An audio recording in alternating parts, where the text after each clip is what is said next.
108 चिन्मय सागर विंध्या सहिता 108 चिन्मय सागर विंध्या मोहद्र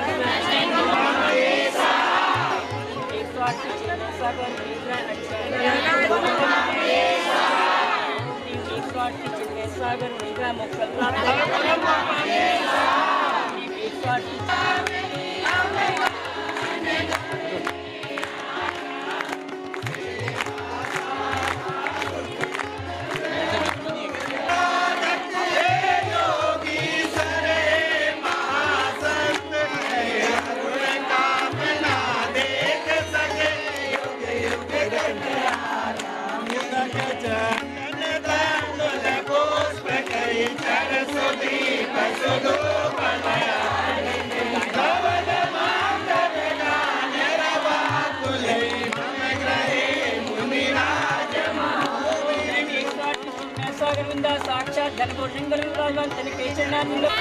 जब वे आहार के लिए खड़े हो जाते हैं तो सारी जनता ताली बजाकर और जयकारा लगाकर आहार की अनुमोदना कर लेती है।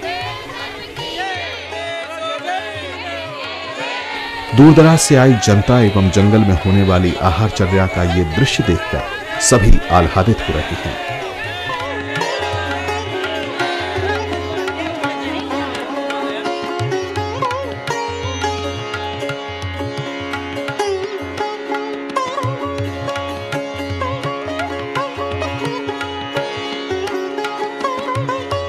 जंगल में मंगल करने वाले बाबा को आहार देने वालों की होड़ लगी है।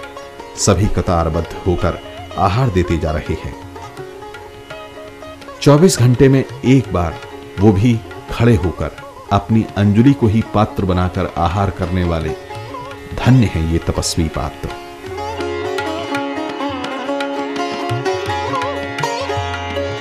एक बार में ही दूध, पानी, औषधि आदि सब कुछ लेने वाले, पुनः 24 घंटे के लिए पूर्ण रूप से आहार पानी का त्याग करने वाले इन श्रमण संत को श्रावक शांति से शोध कर आहार देते जा रहे हैं।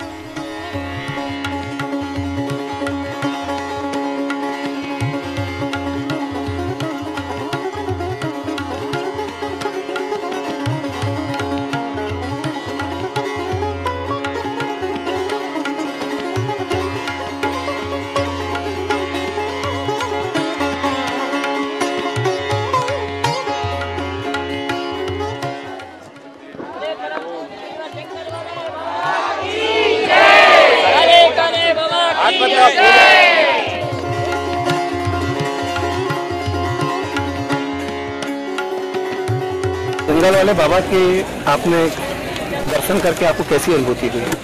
जंगल वाले बाबा के दर्शन करके ऐसा लगता है कि हम जो शास्त्रों में वर्णित मुनि के बारे में कहा गया है, जो चतुर्थ काल के मुनियों के बारे में जो कहा गया है, तो जंगल वाले बाबा को देखकर ऐसा लगता है कि धरती पर चतुर्थ काल उतर आया है। और आज भी ऐसे युग में जब बहुत भौतिकवादी युग है, ऐसे युग में जंगल वाले बाबा तो प्रेरणा दे रहे हैं नौजवानों को, नई पीढ़ी को, जो सबके सब भागे भागे आ रहे हैं उनके दर्शन करने के लिए। ये देखकर बहुत अच्छा। यहाँ महाराज जी जंगल में साधना कर रहे हैं, आपने दर्शन किए, आहार दिए, कैसा महसूस कर रहे हैं आप इस जंगल में?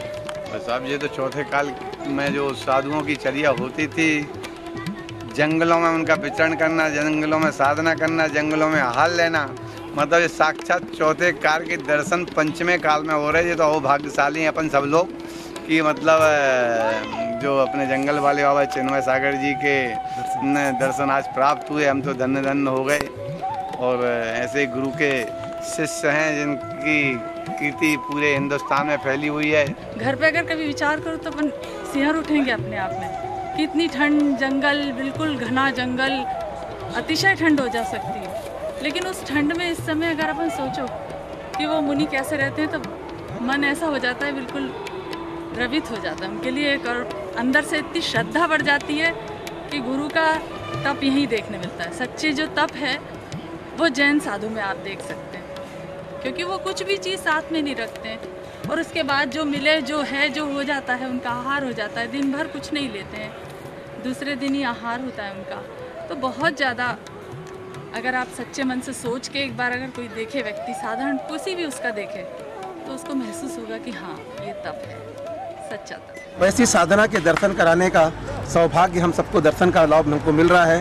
परम पूज्य मुनि श्री चिन्मय सागर जी महाराज, आचार्य गुरुदेव विद्यासागर जी महाराज के एक ऐसे परम प्रभावक शिष्य हैं जो कि पंचम काल में चतुर्थ काल की साधना का साक्षात दर्शन लोगों को करा रहे हैं। इनके दर्शन से एक ऐसी प्रकार की अनुभूति होती है कि इनके दर्शन के जब ये साधना में बैठते हैं तो हमें ऐसा प्रतीत होता है कि इनके शरीर से कोई ऐसी रेस निकल रही है जो कि इनके चारों ओर एक प्रकाशमान हो रहा है, और हम उसको देख करके, उस अलौकिक दृश्य को देख करके अपने जीवन को धन्य कर रहे हैं। जंगल में हिंसक जानवर रहते हैं, जंगल में कई प्रकार के सांप बिच्छू रहते हैं, हिंसक जानवर रहते हैं, और भी ऐसे प्राणी रहते हैं जिनके द्वारा उनका हिंसा करना एक उद्देश्य होता है। और उनकी प्राणियों के बीच में रह करके जो साधना कर रहे हैं, ये साधना इसके देख करके ऐसा प्रतीत हो रहा है कि ये आने वाले कल में ये हमारे तीर्थंकर ही बनेंगे, ऐसी हम भावना करते हैं। जिस अध्यात्म को लेकर, जिस साहस को लेकर और जिस दृढ़ इच्छा शक्ति के साथ मुनिवर जंगल में साधना कर रहे हैं। जब मैं पहले दिन आया था मुनिवर के साथ,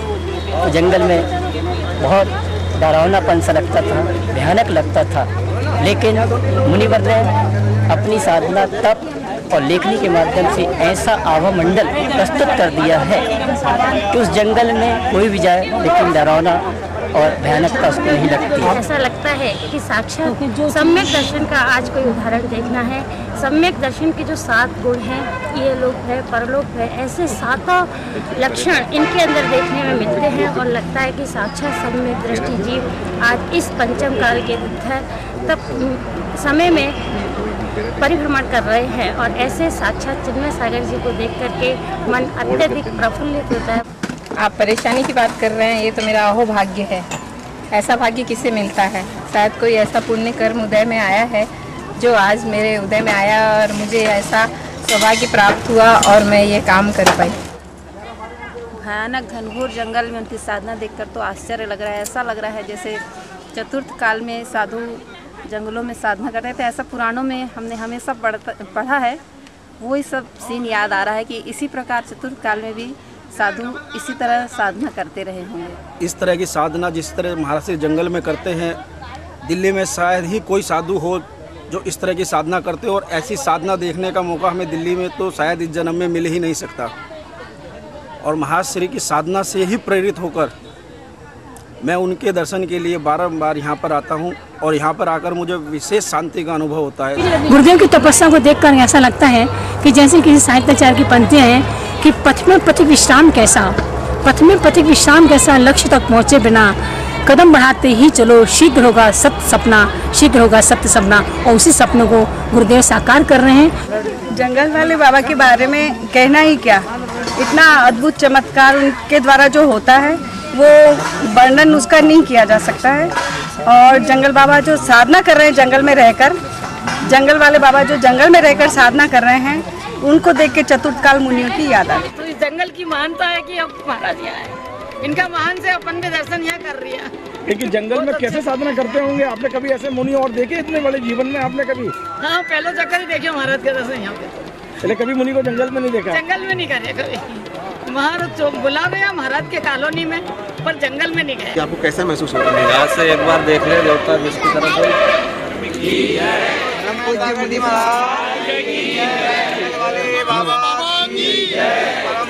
श्रोमणी आचार्य विद्यासागर जी महाराज की जय, आचार्य संघ की जय। ओम नमः सिद्धेभ्यो विद्यासागर विश्ववन्द्य श्रमणम् भक्त्या सदा संस्तुते सर्वोच्चं यमिनं विनम्य करुणं सर्वार्थसिद्धिकरं